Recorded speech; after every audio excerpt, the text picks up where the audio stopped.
welcome to our event today. We are really proud to be hosting Making Work for Women alongside the List and Ladder as part of a partnership we've developed with Ladder over the last month. Quick housekeeping items before I get started. One, hi to everyone online. We're so happy to have you here with us. Please feel free to send in questions throughout the panel. We'll be able to hopefully answer them towards the end. Everyone here in the room, we have people watching online, so if you are getting up and down, just try and be a little mindful of the cameras behind you. But as I mentioned, we're proud to host this panel here. We launched a partnership with Ladder on August 26th, which was Women's Equality Day, to really try and help working moms stay in the workforce or return to the workforce with the support they need. The National Women's Law Forum recently conducted a study that showed for every dollar that a full-time working dad makes, a full-time working mom makes 70 cents on that dollar. And that's something we're hoping to try to correct, as well as address other problems and ways we can support women in the workforce. I'm proud today to host this event with We Work and Ladder and have Elise from Ladder here who can speak a bit more about the partnership and then turn it over to our panel. So thank you for being here. Hi, and thank you very much for having me. I just want to take a brief moment to talk about Ladder's mission, and that is reimagining the landscape for all working women to eliminate the gender equality gap that Chris just spoke about and the motherhood penalty from taking time off. Women should not need to choose between children, or I like to say family, and thriving careers. We started Ladder by providing resources and information for women at every stage, young adults through empty nesters. And what I love personally about the website ladder.com is that we have a comprehensive database of organizations offering services to support working women, as well as a video library of parents sharing their own experiences and advice in integrating work and parenting. And for me as a psychologist working in this space, what I like about that is that it helps people to feel that what their experiences are normal. And normalizing, I think, is a really important part of the experience that we do have as women, as parents. We offer similar information and resources for corporate managers to attack the problem from that angle as well. And very excited that the Ladder Talent Hub was just launched, which is specializing in flexible roles for moms and aspiring moms, and WeWork is our valued partner. We'd love for you to create a profile and let us know what you think about it. Thank you very much.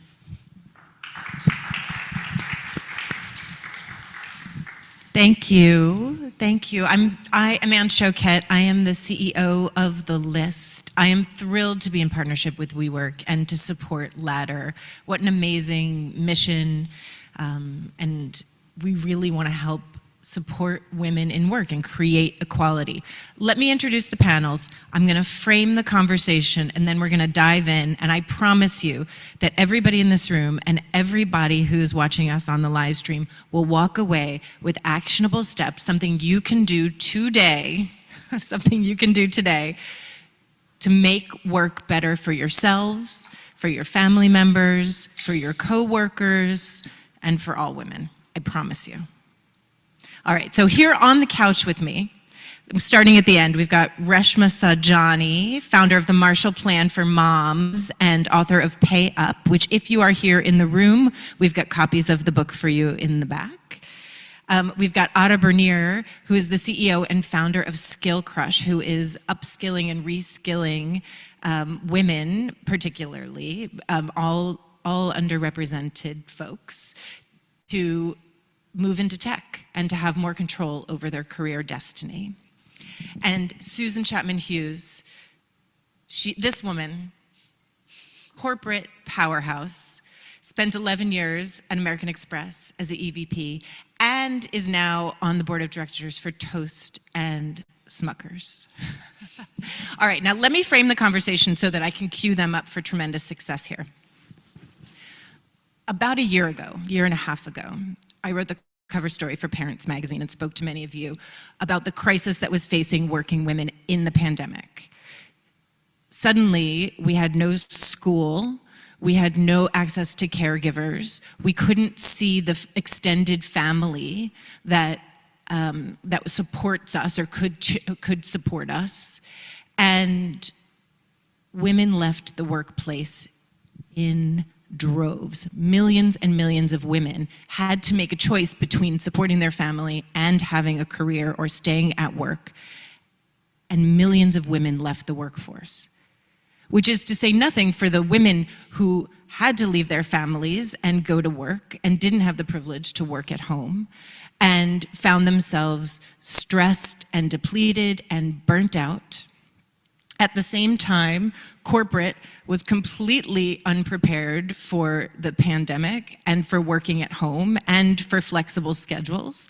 And we had a crisis of management. We had teams that couldn't communicate, had to learn new ways to communicate. We had folks who didn't know how to be heard or seen in meetings. We all had to learn a new way to work. Fast forward, have things gotten any better in the last 2 years? We're going to talk about that here. There are some differing opinions. But I just want to say that I just happened to look at some headlines.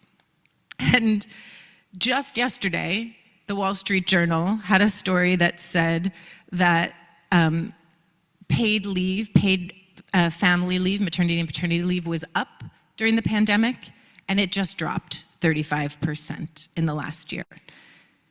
Paternity leave dropped even a greater leave than maternity leave. We've got burnout that has reached epidemic levels, not to mention loneliness, which is something the list cares very deeply about. We have people feeling isolated and alone and still unable to regain the connections that we had in work. And just stress. More than half of women are saying that they feel more stressed than they did a year ago, which was before vaccines, before boosters, before we started to understand how to get back to work. So there is one bright spot. I do think that on the other side of this pandemic, we came out with a greater appreciation for flexibility and transparency and communication and diversity. We really, those are some amazing upsides. However, we still are facing a crisis for women in work, let alone the latter audience, which is so very often focused on getting working mothers back to work. Okay, so I've framed the conversation. If you're feeling optimistic about this moment or you're feeling negative about this moment, let's find out. Reshma, I'm gonna start with you. When I called you, you were not feeling optimistic, but you said something really interesting to me, which this is not just about work, that this is about equality. Yeah, I mean, look, I'm at this. You're meeting me at this moment of, post-pandemic-ish. Not much has changed. Post-Dobbs, and I do think that we are in the middle of a war on women. We in this country today are second-class citizens. Period. We don't have control over our own reproductive rights. We've entered a period in our nation of forced birth, in a country that doesn't have paid leave, affordable childcare. And that still has a motherhood penalty. We've had progress being made in Washington. We've been able to pass a powerful bill on climate change, but we're bailing out airlines and we haven't bailed out moms. And so to say that we are not in and again, I mean, 2 million women are still missing from the workforce. You have the largest amounts of anxiety and depression. And again, going back to abortion, 6 out of 10 women that get an abortion are mothers. 50% of them have 2 or more children. So this is an economic decision, a working mom's decision that we are foreclosing on. And so we have to kind of set the table, I think, about where we sit. And I think for a lot of us as women, I think as both a leader, as an activist, as a mother, as someone who's been literally doing this work since I was 13 years old, I'm not sure what to tell my students or myself anymore. What era in feminism are we in? We are in the post-girl boss, post-lean-in era. But, as we sit here in this moment and as I speak to thousands of girls, what are we telling them to do? Or what are we showing them? Or what are we showing them? And what are we preparing them? Like, I know literally we've taught 500,000 girls to code at Girls Who Code, but I also know that by the time they become 35, 50% of them will drop out of the workforce or downshift their careers because they become a mother, and it is untenable to be a mother and to work because we don't have structural change. And so young girls are seeing that they have to make a choice, that there's an unfair choice, sacrifice for your family or sacrifice for yourself, that there is no middle ground. No one's coming to rescue. Yeah. I mean, I don't even know if it's a choice. Is it a choice? Do we feel like we have choice? Well, I actually loved the piece that you wrote about Serena Williams talking about how she was leaving on her own terms, and Reshma was like, is this her own terms? Right. I mean, I think that these are just really kind of fundamental questions. I mean, look, and I think the feminist movement in many ways, and so I was interviewing Claire Kane Miller yesterday for my podcast that's coming out, and we were having this kind of very interesting, I said, do you feel like America will ever get to a place where we have an egalitarian society, right? Where men will do 50% of the caregiving work. And she made this interesting point where there's been a ton of research on same-sex couples, because that's a good place to look, those marriages, to see whether, it is possible to get to a place of where we are egalitarian. And what she said, even in same-sex couples, they have oftentimes couples will have a conversation. They'll say, well, one of them is going to work. And because working in American culture means you are constantly on, you are constantly available, you are constantly hustling. And that often means that the second person in the marriage has to have flexibility, has to have more freedom, has to sacrifice work in order to take care of children. And so until American work culture changes, right, it is unlikely that we will get to a place of egalitarianism, because the default person that is flexible, that is the caregiver, will always be a woman in heteronormative relationships. And that implicitly is really hard to change. And so all this work that we do telling people to lean in, to girl boss their way to the top, just to, raise your hand just a little bit harder, is actually just setting people up to fail, setting women up to fail, because we haven't changed the math. The math doesn't work. All right, let's talk to Ada. Ada is working on changing the math, right? Changing the flexibility, supporting. I mean, you say, I'm here upskilling and reskilling women, but what you're really doing is creating a new flexible workforce. Yeah, I mean, I think that the hope is that sort of knowledge worker tech jobs tend to be the ones that have a more, it's not that you work less necessarily, but they tend to be more likely to be remote, certainly more flexible. They also tend to have good benefits, frankly. And so, the premise of Skill Crush is, taking down the barriers that a lot of women and other, people marginalized by race, gender, and age is how we sort of frame it. Taking down the barriers so that they can transition from jobs that don't have all of those benefits into knowledge worker jobs where they do. But it's not perfect at all. And in an ideal world, I feel like it's one of those projects where it's like, given the scenario as it is, it's a good option, which I think is probably why you're also teaching women girls to code. But that said, I think, in an ideal world, I would hope that my students came to me because out of passion and not because they're fleeing something, right? And I think for a lot of them, that's what they're doing. But you're not just, you described to me this moment that we're in is not just we have a system that we need to fix, but we are now facing a profound paradigm shift, is what you said to me, Ada's words, profound paradigm shift in how we think about work that was ushered in, expedited by the pandemic, right? By all of us having to figure out for the last 2 years how work is going to get done. Yes, yeah, for sure. And again, I think I want to give the caveat that it does still only apply to a certain sector of work. But yeah, I mean, I've been, Skill Crush has been remote since 2012, but up until 2 years ago, that was still kind of a, it was like becoming more interesting to people and whatever, but it has accelerated. I think that change that was sort of happening slowly over the next 20 years happened overnight. And I do think, I will say for my students, as we are helping them now look for work, it has totally transformed the job market for them, which is really exciting for us. Because one of our challenges was always that they were located in all kinds of different places, and therefore limited usually to local jobs, and that can vary enormously. And now that's really not the case, and we have people in Mississippi getting jobs in San Francisco and all that kind of stuff. And that I do think the opportunity in that way has profoundly changed. And I do think that is helpful for women. I think it's helpful for working parents. I think it's helpful for people of different ages and also of different ability statuses. So that I do think it's a ray of hope. Yeah, I'm not totally pessimistic, but I also think everything Reshma said is facts. Also true. Also true. Susan, you've got a corporate, with your corporate hat on, talk about the challenges and some of the wins. Well, so before I do that, I have to just address a couple of things. So one, I think for women of color, and particularly Black women, we've never had the choices that many other women have ever had. We've always had to lean in, figure it out, work it out.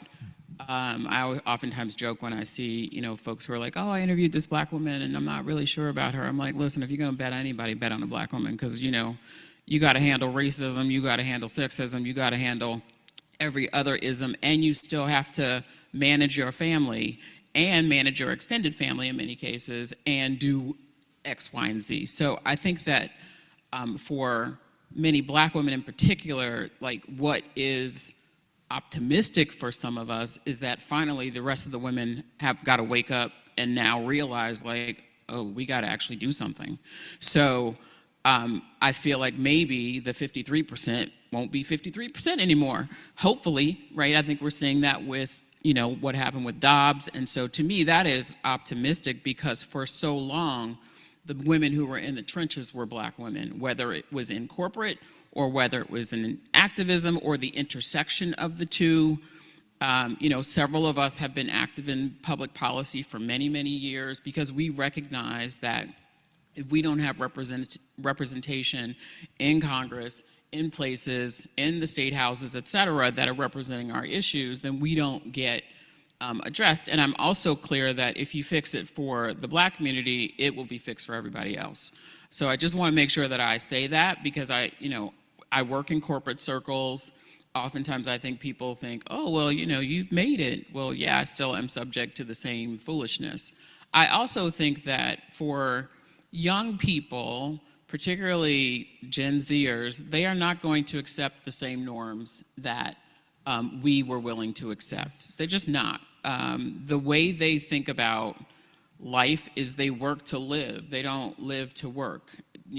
Very different mindset than I think we were even given options to have. I think I would have loved to work to live, but that was not an option for me because my parents couldn't afford to bankroll me for a while to go backpack across Europe or do whatever. And these young people, because of technology and the way things are, have very different options than we do. And so if you're a corporation and you're sitting there and you're we're still in COVID, but coming out of COVID, and you're saying, oh, well, the culture of our company is that you have to come in here and be face to face, and you have to show up, and we are only going to do things the way we did it before. Watch those companies. They're not going to be around 10, 15 years from now, because they're not going to survive. And this isn't just a US phenomena. This is happening in many cases across the world because technology has changed the way they view things. And so for me, for corporations to be on the cutting edge, there is a distinct change in how you are thinking about leadership, number one. So no longer is it just okay to have leaders who are great numbers people and I leaders. You have to have people who lead with empathy. Because if you don't understand and connect, that connection piece with the people that you have, and if you're not inspiring, and if you are not helping give those people who come to the office what they came there for every day, they're going to vote with their feet, because now they have many options. I have several of these mentees that I have who have they'll do a gig here, make a little money. They don't want to own a piece of real estate. They just want to they'll get an Airbnb. I have one mentee who literally just goes from Airbnb to Airbnb, right? And I'm like, wow, that's interesting. It'd be hard for me to do that, but I can see how you can build a life going forward. And so this intersection of life and office has now left the building. And so companies that are going to be progressive enough to keep up have to understand that they've got to deal with that. Now, as it relates to women in particular, companies have to be much more flexible about how they think about women's careers. I sit on a couple of boards. I constantly am like, the way you recruited before is not the way you can recruit in the future. Number one, there's plenty of women who step away from the workplace to go raise their children. They are just as bright and just as smart as when they left. So when they come back, if they were a VP when they left and they come back and you tell them they can be a manager, they're not trying to work for you. You have to give them flexibility and options to be able to create what they need. Childcare is a huge issue, not just childcare, but elder care, because many of us sit in the middle between our aging parents and relatives and our children. And if you're an old mama like me, I got a little kid and I have 85 plus year old, grandparents that we have to deal with. And so I think that companies have to be much more flexible around how they think about leadership for women. Location is very important. So, It has to be different how you think about leadership for everyone. Absolutely. Not just women, because then otherwise women Absolutely. get uninvited. The motherhood penalty. They get uninvited to the meeting. They think, oh, I'm not going to invite Jen. She's just she's not committed. She's not here, right? But we also need courageous leaders who challenge people. Yes. Right? I try to never show up in the room and just be quiet. If I see something that's wrong, I'm going to call it out. And especially when we're doing succession planning, because I've heard this refrain oftentimes we talk to women, well, I'm not sure she wants it. Mm-hmm. Why, because she didn't tell you? Did you ask her? Right.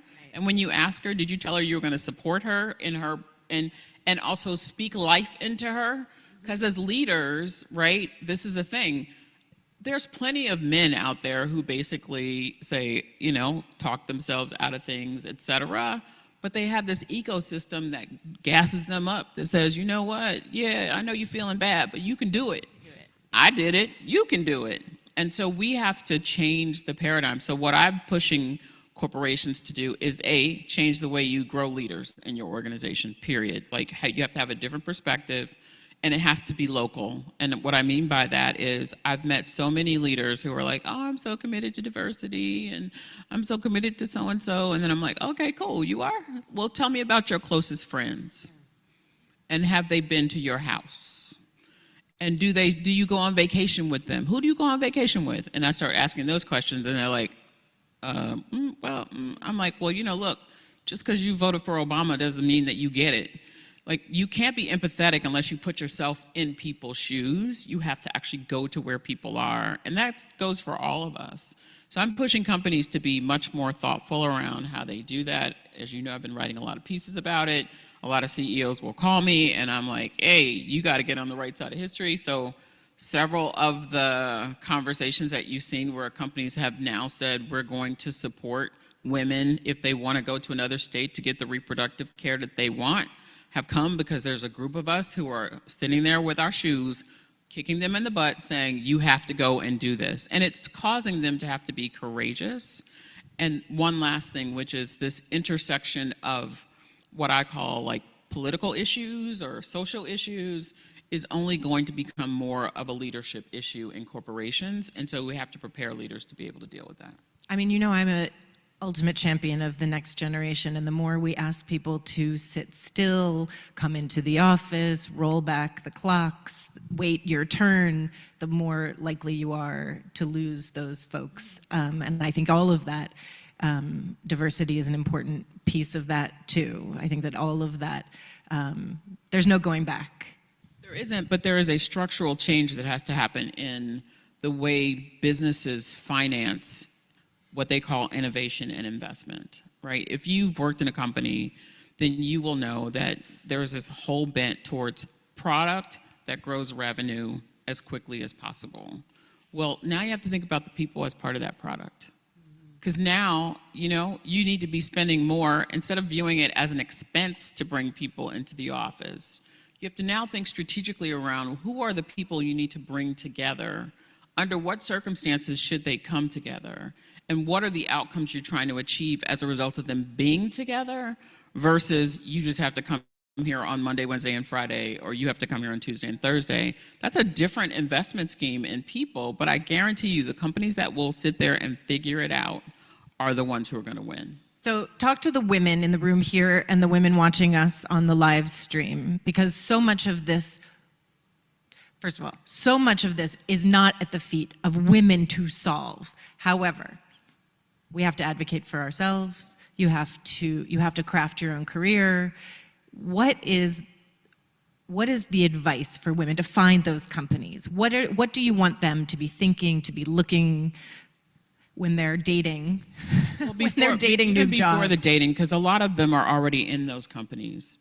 And you have to be the example that you want somebody to do something for you, right? And I was talking to one of my mentees literally today. She just found out she's pregnant.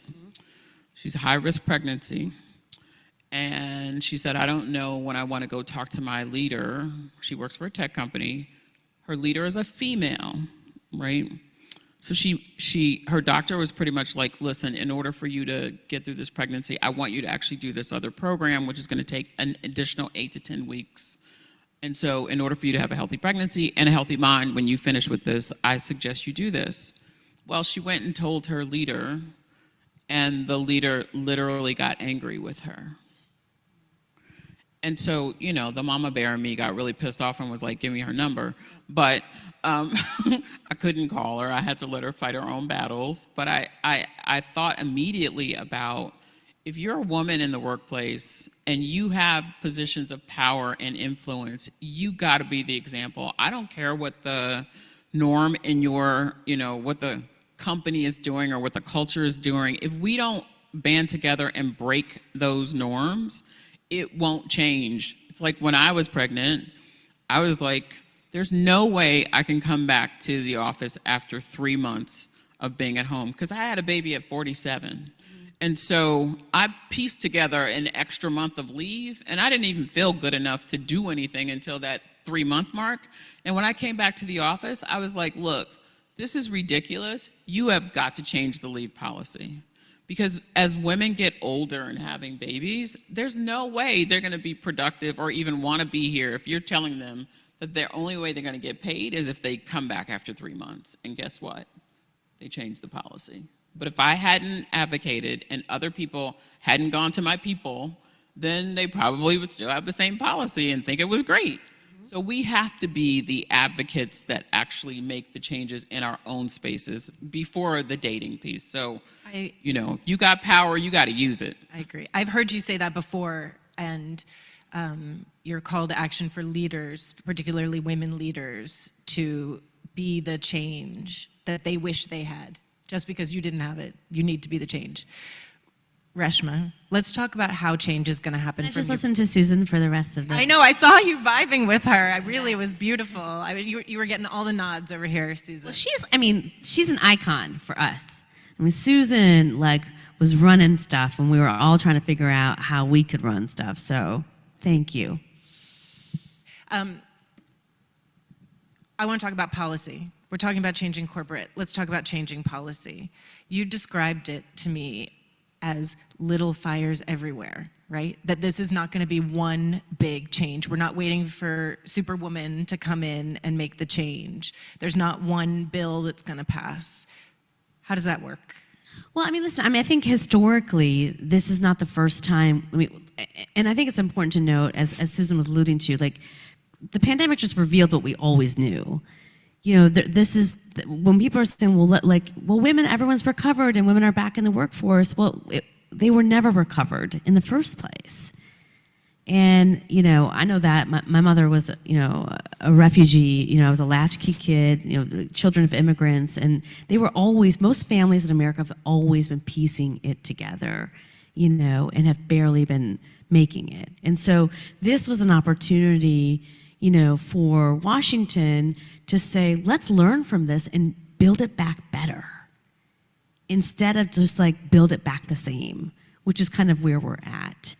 And I do spend a lot of time thinking about, why is this the case, right? Why did we bail out airlines and not bail out moms? Women are the majority of those voting in the ballot box, right? we should have a tremendous amount of power. You're seeing even this moment with the shifting results happening potentially in the midterms, that Kansas was a bellwether showing that women are pissed off and they're going to go vote. And so yet again, and I think Black women have experienced this for, I don't know, decades, right, of essentially always doing the right thing, but doing the right thing and not necessarily at the consequence of getting their policies actually pushed forward. And this is exactly what's going to be happening to us as women collectively, again, where we're going to save the party, but nothing's going to change for us.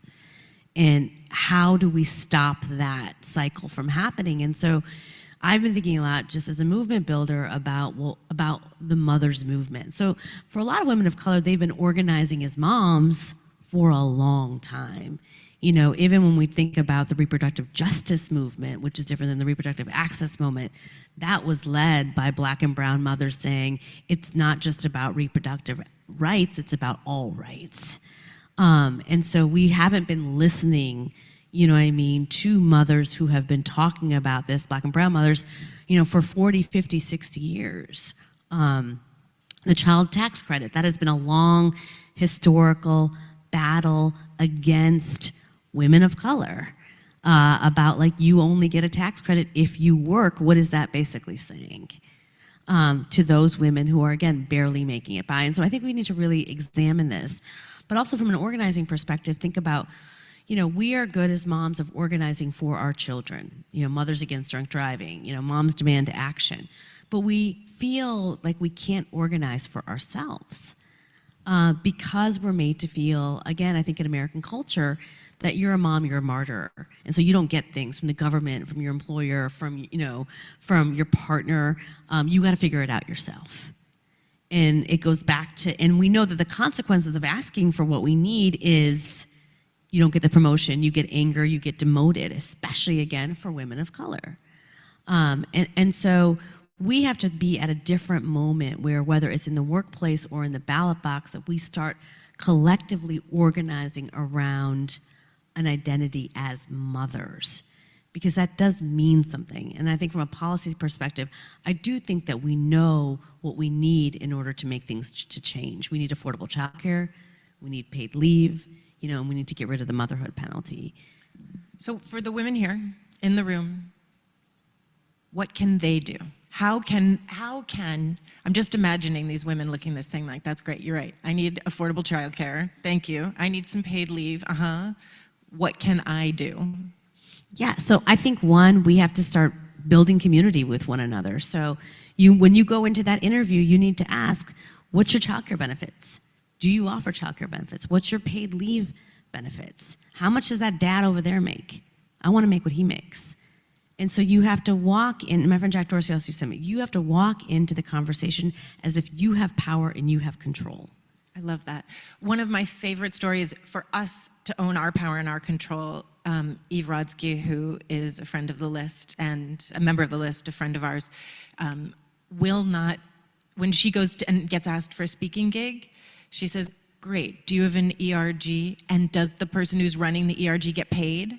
Right? To use your power to make sure that it's not somebody else who's getting additional unpaid labor in their job to bring her in to speak. For us to each, and you're exactly right, for us to each look in our own sense and how can we use our power and ask those questions and be a little less grateful. I think I've heard you say, right? A little less grateful, and really push people, each of us in our own way, to use our power. I'm getting a cue to go to Q&A, and for everybody who's on your computer, you can type your questions into the box. And while you're typing your questions, I want to ask Ada. Ada is a paragon, an example of a CEO who has really walked the talk. And as a member of the list, I've been on the front lines of watching how she has intentionally built her company. And so I wanted to give her the chance to talk about what are some of the changes you've implemented that have made the biggest change for your employees? Yeah, I will preface everything I'm going to say by saying that trying to run a mission-driven, ethical company that's for-profit is a very humbling experience. And it's not easy, and everything is pushing against it. So I don't say that to give sympathy, but I just say that to recognize the structural, like you can have all of the best intentions, and structurally, it's very hard. For us, the very first thing was remote work. That was both... that was something I had done for years at that point. I'd run a different company, and so I was familiar with it. And I'd seen the benefits for my own life, and I'd actually worked with someone who was paralyzed from the neck down, and I didn't even know that until very late into our working relationship. So I really believed in it as a concept. That also allowed me to then have a very diverse workforce. And then hand in hand with that, because I've always had people in so many different time zones, we've worked really hard to create a structure where we can't expect that we all overlap by 8 hours a day. And so that has given the opportunity to have a lot of flexibility for our workforce, which then, has worked really well in terms of supporting people who have caregiving duties. And then, I think other than those two sort of benefits, the first thing I implemented was parental leave. And it's really important to me that it's not gender specific. And I think both what Susan and Rashma were saying, like all of these benefits ultimately will benefit everybody. And so yes, they benefit, I guess, most acutely the women in my workforce, or the people who can give birth in my workforce. But I think it's really important, and I will say from my own experience, it was absolutely crucial for me that my husband was also on leave when I had my 2 children. So I think that was always a big priority for me, and was literally the first sort of benefit we implemented at the company. And then the last sort of major thing that we've done, because I think sometimes things around pay get very complicated because pay varies so greatly by role, by size of company, by industry. And so the way I think about it is that it's more about pay equity within an organization and transparency. And so about 5 years into the company, we're 10 years old now, we implemented transparent salary tiers. And so it was an attempt to standardize pay, make sure that everyone is being evaluated by the same set of criteria, and then also just transparency around it so that it could be discussed. And so that everyone was sort of talking about the same, we were all sort of came to the conversation with the same set of understanding. And I will say as an employer too, my struggle with those types of things was, I'm always there trying to think about the whole, and then each individual is thinking about the individual. And I was trying to create a situation where my employees could also think about themselves and their compensation in relationship to everyone else at the company, which is complicated, but anyway. Yeah, right. I know it's not easy, but, and it's also, you are an entrepreneur and can move much more nimbly than a lot of big companies, but thank you for your leadership in that way. Okay, I have a couple minutes to take some Q&As. Do we have any questions here in the room? All right, I'm gonna go to the teleprompter. It's not really, but it's the Q&A for over there. I sort of love this question, how can women work better together to find success? Togetherness is something that is deeply important to me in my career, in every single struggle. It has always been, it's the key to the struggle, is to find the people that are devoted to helping you achieve and succeed. It's the thing that the list is built on. Susan, why you smirk at me? Will you talk a little bit about how women have worked together in your life to support your success, and how you work to support other women's success? Yeah, I'm going to actually talk about how women have worked with me and against me, because I think that's as important. I'll start with the against. There is sometimes this belief that there's only one seat at the table, and they would like to preserve that seat for themselves, and therefore will do whatever to make sure that they are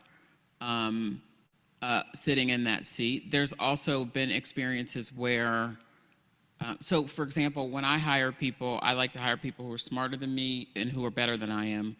And my job is to bring together the secret sauce of how we all work well together. But I have had leaders who are intimidated by me, which I kind of find like, well, if you work on your own self-esteem, you don't have to worry about me.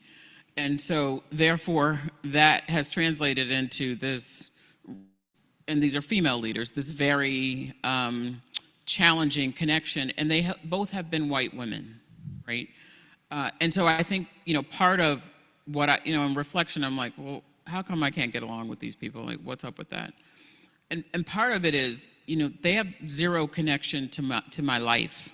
And what I've recognized over time is me making inroads to learn about them, to understand what makes them tick, to help realize how they feel about making themselves be successful, about their lives, about their kids, because I'm a relationship builder, and them lacking terribly the relationship building skills to be able to be comfortable in their own skin. And so I would just tell you, if you are that leader, go meet some people who are different than you, put yourself in situations where you can build your self-esteem and your confidence, and recognize that everybody's not there to kind of like take your stuff away. And I just think that's important to say, because I know that I've heard that from so many people, so many women in the workforce around other women not being supportive of them and not being helpful to them.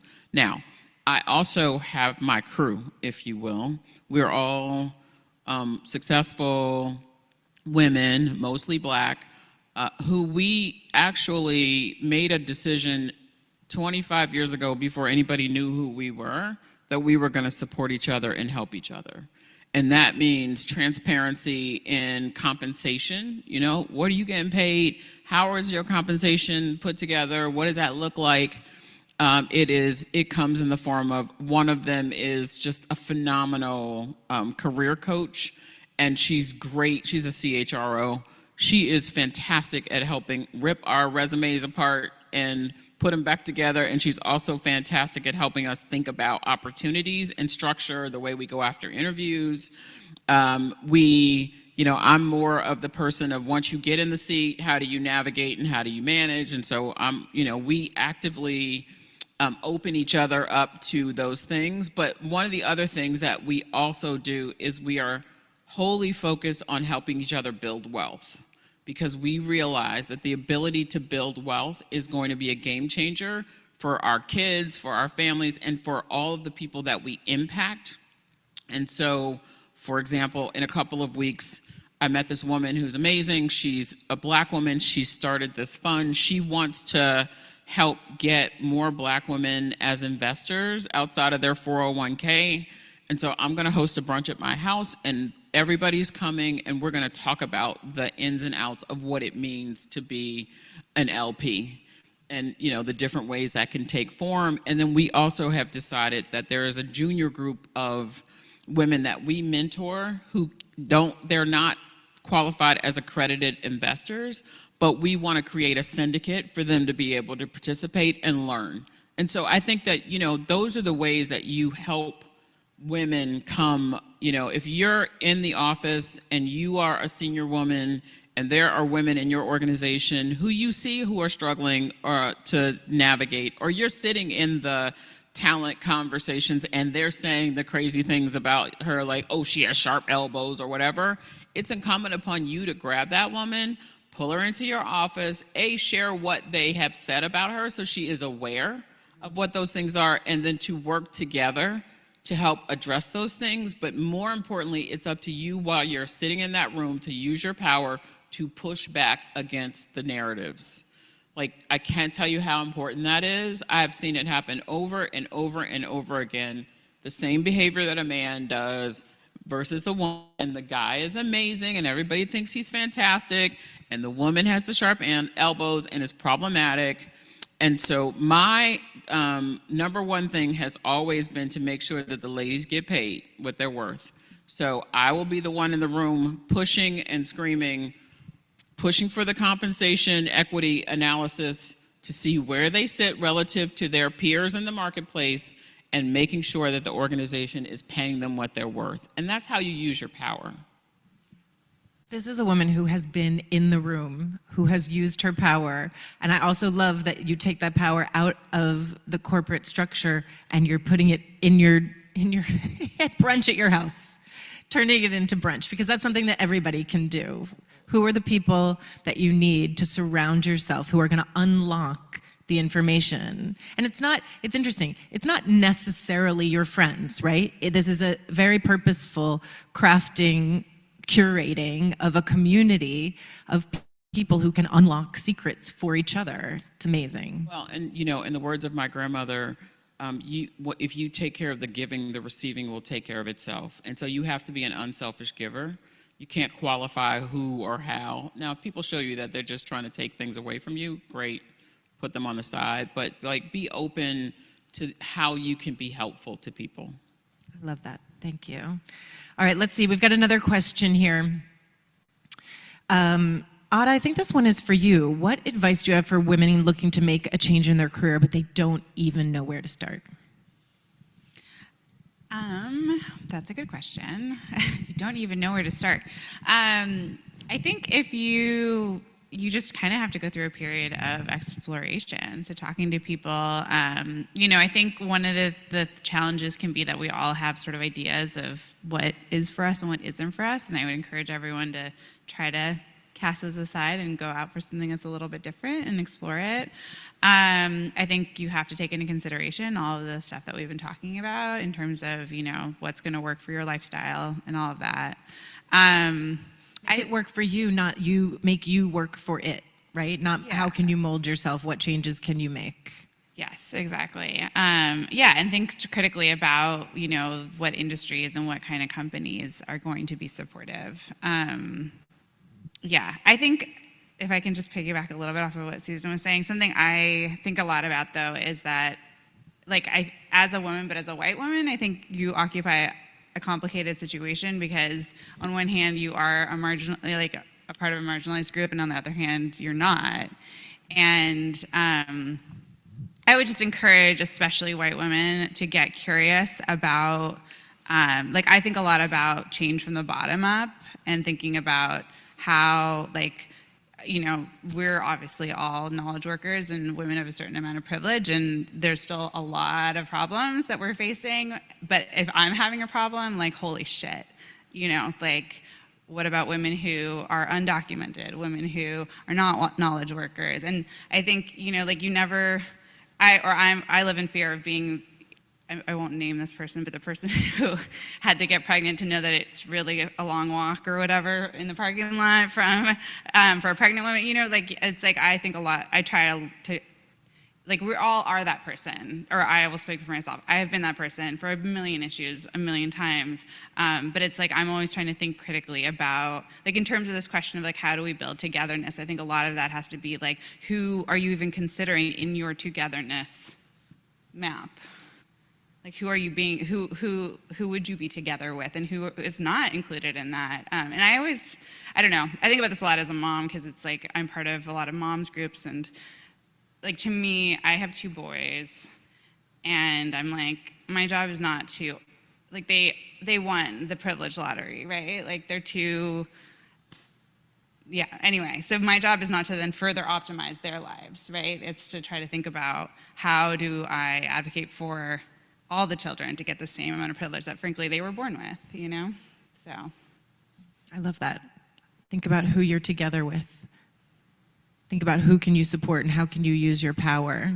There's a question here about allyship, and I think I think you answered it. How can we all use our power and our privilege to make the changes that we need? Oh, there's a question here.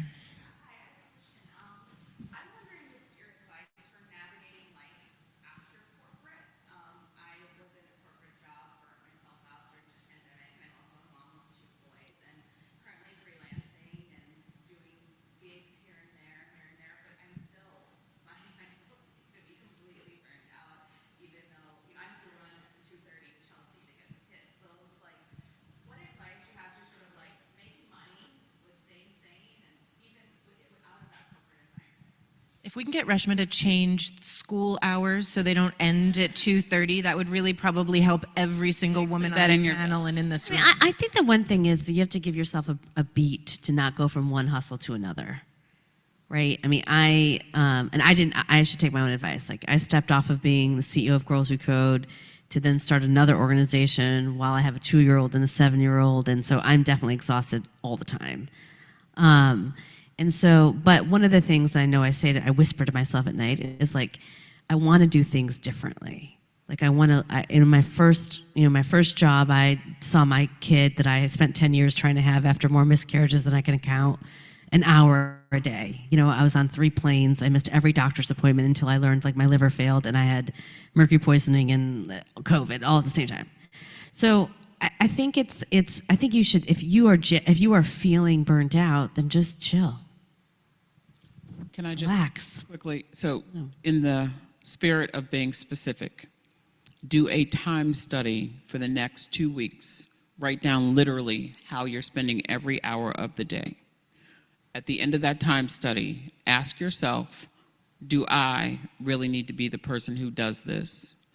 And then ask yourself, who in my circle can I ask for help? And if I don't have that person in my circle for help or that organization, what are the organizations that could help me actually address these things that I don't need to do? It'll be life-changing for you. Can I add one more specific? Get a Whoop. Game changer, right? I mean, I think part of what I realize is women, we don't sleep and we don't rest. And we don't like monitor some of the basics to know kind of how we're feeling. And so this just keeps me honest in terms of the type of rest that I need to have in my life to function the way that I want to function. So whether it's a Whoop, whether it's an Apple device, whatever it is, like find that thing that you're gonna be able to use to help you track your health. I love that we've covered so much. I'm getting the hook here. I've got an end cue in the back, but I've got like many more questions and much more to discuss. I appreciate you all so much for your time and your energy and the wisdom that you brought here today, Reshma, Ada, and Susan. I thank you all for taking time out of your afternoon to come for this conversation. I hope that you walk away feeling a little smarter, a little more supported. And to you on watching this virtually or catching us at a later date, we will all circulate the link. Thank you so much for your time and energy. Thank you to WeWork and thank you to Ladder. Thank you.